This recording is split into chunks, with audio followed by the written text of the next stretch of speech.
Alam mo ba kapatid na madali lang mag-check ng mga fluid sa engine bay? Kahit wala ka talagang alam sa sasakyan. Ang alam mo lang mag-drive. Madali lang yan mga kapatid. Itong video na to, panoorin mo. So una, hahanapin mo kung saan yung bukasan ng hood. Saan ba yung kanyang lever? Itong ating sasakyan ay Jaguar XF. So andito yung kanyang lever. Hilahin mo lang siya. Bukas na yan. Yung ibang modelo na andito, kung hindi mo alam kung nasaan yung bukasan ng iyong hood, buksan mo ang iyong owner's manual. Okay? O kaya, pwede mong i-search sa Google. Punta ka sa harap. Buksan mo yung hood. There you go. Ayan na. So, nabuksan mo na yung hood. So, ngayon, syempre, sisimulan natin sa engine oil. Engine oil. Ito siya. Siyempre dapat meron kang basahan. Tissue, pwede naman tissue. Punasan mo siya. Punasan mo siya. Bago mo siya ibalik ulit, dapat punasan mo muna. Saksak mo siya ulit. And then silip. So yung kanyang engine oil ay andito. Good pa siya. Nasa tamang level siya. Kapag sumobra, medyo pangit yun. Huwag, bawal yun. Kung mababa, either kailangan mo mag-top up or baka may engine oil leak. So kailangan ma-address yung problemang yan. Ngayon, balik mo yan. Punta tayo sa washer fluid. Washer fluid, ito siya. May drawing siyang ganyan. Kita mo. So, lagyan mo lang siya ng washer fluid. Pinakamaganda, bumili ka ng washer fluid sa Ace Hardware, Handyman, or sa Auto Supply. Yan, sa dealership, okay. Wag lang basta tubig kasi hindi rin ganun kaganda. Washer fluid, and then syempre, engine coolant. At ang reservoir niya ay makikita nyo, meron siyang maximum, minimum, high, or low. Wag na wag nyo siyang bubuksan kapag sobrang init. Kapag mainit, kailangan maganda. Umagang-umaga, bago kayo magpaandar ng sasakyan, bago nyo painitin, bago kayo mag-drive, check nyo muna. Huwag nyo bubuksan kapag sobrang init. Check nyo lang yung level kung low o kung mababa sa low, top up kayo. Normally, pag bumaba siya ng konti sa low, hindi siya ganun hindi mo dapat siya ganun ka problemahin. Pwede mag-top up ka lang kasi normal talaga na nagbabawas ng coolant, normal in the long run. Pero kapag sobrang baba o halos empty, medyo may problema yan. Either may singaw sa radiator cap o baka may konting leak. Kaya kailangan i-address yung problema na yan. So yun, top up ka ng engine coolant. Engine coolant mga kapatid ha.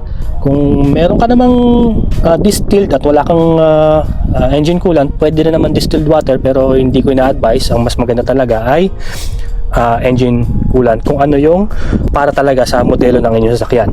So brake fluid, punta tayo dito. Mostly ang brake fluid lagi nandito sa may driver side.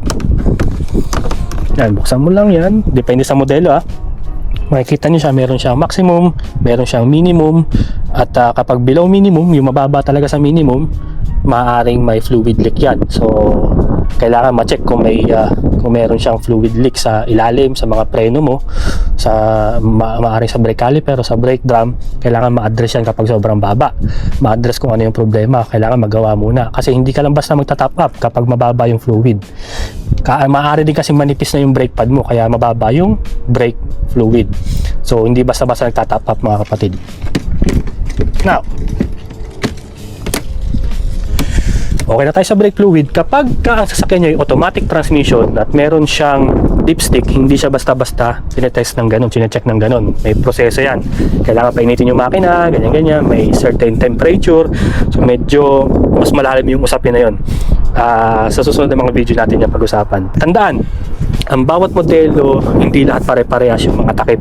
Pero mostly, sa mga Japanese cars, Korean cars, ang napansin ko ay coding, sa color coding sa mga takip.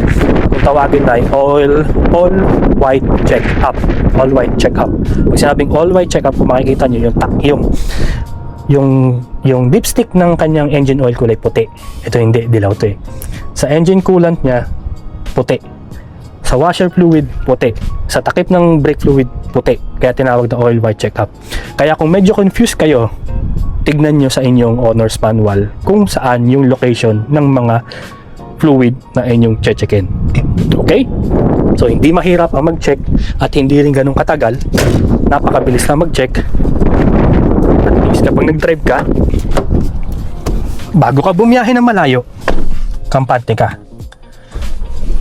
Diba?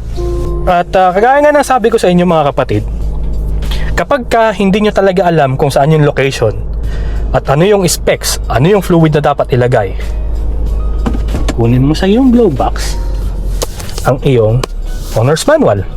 As simple as that. Basahin mo lang siya. Napakadali. Diba?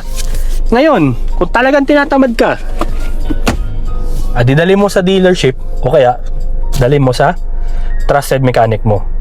Kung hindi talaga, kung ayaw mo mag-check, pasensya na lang pag bigla ka na lang tumirek dahil ubos na yung engine oil. So yun.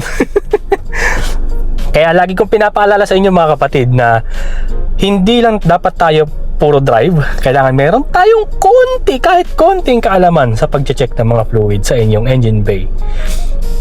Unless talagang napakayaman mong tao. Ayan. Yung talagang wala kang intindihin kundi mag-drive. O kaya may driver ka. Yun ang pinakamaganda. Napakasarap kaya ng ganun. So yun mga kapatid, sana may natutunan kayo kahit konti ha.